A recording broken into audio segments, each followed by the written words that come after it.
Thank you very much for watching. This is Serious Matters on ONIF TV. My name is Olukunle Abraham. Please do share our videos with others, like our videos, and please do subscribe and turn the notification button so that you can be notified whenever we come live on here. Osinbajo support movement rejects Tinubu's comment on forgiveness. Of course, we did a video some days back, where Tinubu had said that he had forgiven the vice president for contesting the presidential primaries of the APC tickets with him. Well, the Osinbajo support movement has described as an insulting the comment of Osinbajo Bola Ahmed Tinubu, presidential candidate of the All Progressive Congress (APC), that he has forgiven Vice President Yemi Osinbajo, just like so many of us actually reacted to this same incident. Like, wow, what did Osinbajo do wrong?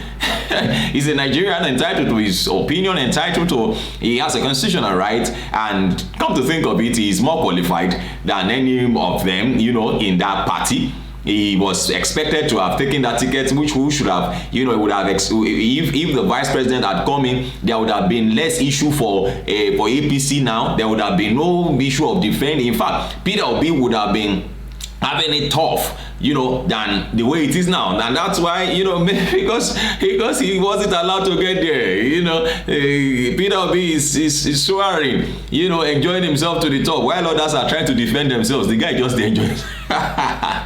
Others are carrying him while others are trying to carry themselves. So while addressing a Kano group that backed Osinbajo's presidential aspiration in the build-up to the May presidential primaries of the All Progressive Congress (APC), Tinubu had said he did not have anything against the vice president. He said, "I have nothing against him. I have been to his house after the primaries. I saw him on the day of the goodwill message at the retreat organized by the president, and a man who forgives, a man who asks for forgiveness from Allah, fully deserves forgiveness.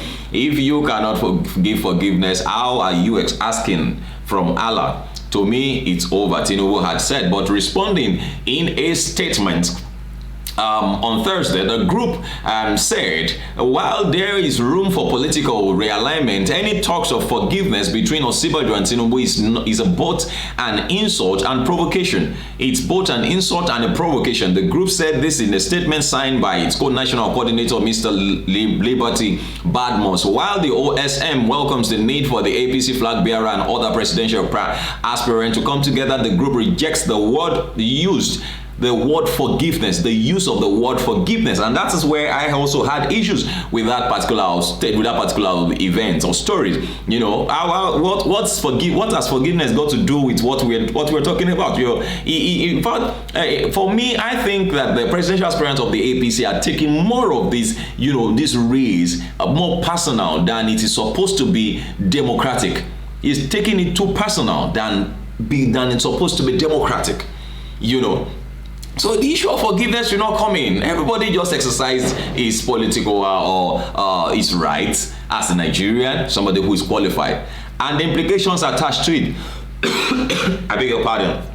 Now, he said, we note, just like the flag bearer stated, that both the vice president and himself have met at least twice since after the primaries. Any attempts to take a revisionist perspective by insinuating that an offense had been committed because a sitting vice president decided to run for the office of the president is an unmitigated insult, completely unnecessary, and such narratives ought to be totally discouraged. I don't know if so many of you thought it in this direction. In fact, I'm happy that this is coming out, because I thought I was the only one who was hearing from that perspective. It's an insult. How do you say you forgive a vice president? It's just like, does it even look like it? Your daddy spanks you, or you did something wrong, or even if you are spanked for the right thing, do you still say you forgive your dad? I don't know. You please do. Let's look at this together. Come on. But then anyway, it should be discouraged. He said, we recall that a meeting of the APC elders in the Southwest ahead of the primaries, where the aspirants had resolved the issue, concluding that all the aspirants had the right to contest. There was a resolution. It is the spirit of that meeting that should be maintained, not a derogatory effort which undercuts the solidarity required to take both the flag bearer and the aspirants, including the vice president, forward. The statement reads, the group said support of everyone was appreciated and their new political choices is respected, but will not accept a situation where every group or individual in the vice president's camp will be forced and classified into this agenda.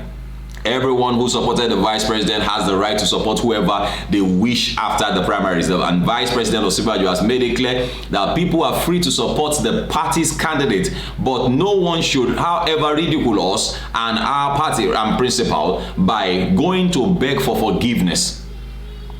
You know, Nigeria runs a democratic government, democratic democracy, and approves anyone within the legal ambit of our laws, constitutions of the Federal Republic of Nigeria and the APC constitution to seek to be elected for president and other elective offices as so desired. For the uptenth time, we state that His Excellency the Vice President has not committed any crime, and I support that. He has not committed any crime or offended anyone by seeking to serve his country in the capacity of the president. No. That's my opinion. Please do share your opinions. Let's know what you feel about this particular matter. The vice president has not committed any crime. Thank you very much for watching. Please do share this video with others. Let them also drop their comment. Let's see what you feel so that we just discuss it. This is Serious Matters once again. Thank you very much for watching and keep watching ONIF TV. Bye-bye.